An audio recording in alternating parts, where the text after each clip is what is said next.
আন্তর্জাতিক হোক বা ঘরোয়া ক্রিকেট, হার্দিক পান্ডিয়ার একটাই মিশন, মেরে বোলারদের তক্তা বানিয়ে দেওয়া। বিশ্বের 1 নম্বর টি-20 আন্তর্জাতিক অলরাউন্ডার বুঝিয়ে দিলেন যে তিনি কতটা বিধ্বংসী হতে পারেন।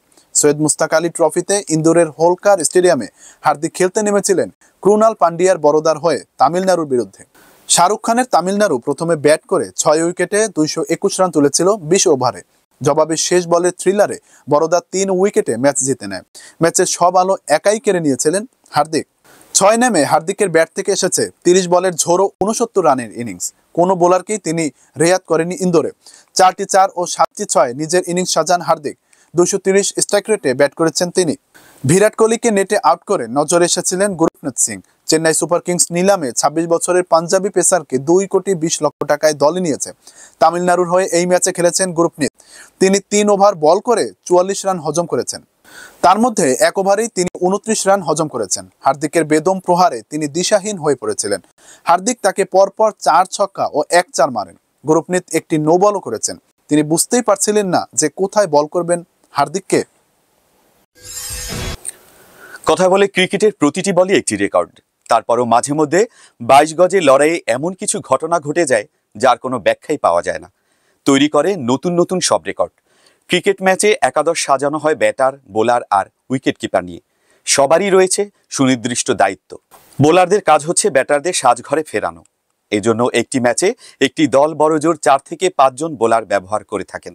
পরিস্থিতি বিবেচনায় কখনো কখনো সেটি 7 জনও হতে পারে। এমনকি 9 জনের বোলিংয়েরও নজির আছে। তাই বলে 11 জন বোলার? হ্যাঁ, উইকেট কিপার সহ দলের 11 জনই বল করেছেন। টি-20 ক্রিকেটে নজিরবিহীন এমন ঘটনাই ঘটল ভারতে। এমন কাণ্ড এর আগে কখনো ঘটেনি। সৈয়দ মুস্তাক আলী ট্রফিতে দিল্লি বনাম মণিপুর ম্যাচে এমনটাই দেখা গেল। উইকেট রক্ষক আয়ুষ বাদনীও বল করলেন, উইকেটও পেয়েছেন তিনি।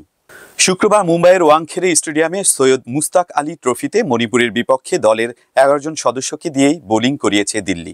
আন্তর্জাতিক টি-20 তো বটেই, স্বীকৃত টি-20তে এমন ঘটনা এবারই প্রথম। ম্যাচের শুরুতেই এমন সিদ্ধান্ত নিয়ে রেখেছিলেন অধিনায়ক বাদনী। ম্যাচে মায়াঙ্ক রাওয়াত, হর্ষ ত্যাগী এবং দিগ্বেশ 3 ওভার করে বল করেন। 2টি করে ওভার করেন আয়ুষ সিংহ, অখিল চৌধুরী এবং আয়ুষ বাদনী। 1টি করে ওভার করেন আরিয়ান রানা, হিম্মত সিং, প্রিয়াংশ আরজা, যশ ঢোল এবং অনুজ রাওয়াত। 2টি করে উইকেট পেয়েছেন হর্ষ এবং দিগ্বেশ। 1টি করে উইকেট নেন আয়ুষ বাদনী এবং প্রিয়াংশ। একজন রান আউট হন। টস জিতে ব্যাট করার সিদ্ধান্ত নিয়েছিলেন মণিপুরের অধিনায়ক রেক্স, যে কারণে দিল্লির অধিনায়ক বাদনী এমন অদ্ভুত কাণ্ড ঘটানোর সুযোগ পেলেন। দলের প্রথম সারির 5 জন বোলার প্রথম বল করেন। এরপর অধিনায়ক বাদনী বল করার জন্য এগিয়ে আসেন। তিনি উইকেট রক্ষক, যদিও 2 ওভার বল করে একটি মেডেন দিয়ে 1 উইকেট নেন বাদনী। দলের বাকিদেরও 1 ওভার করে বল করতে পাঠান তিনি। 20 ওভারে মণিপুর 120 রান তোলে 8 উইকেট হারিয়ে। সেই রান তুলে সহজেই জিতে নেয় দিল্লি।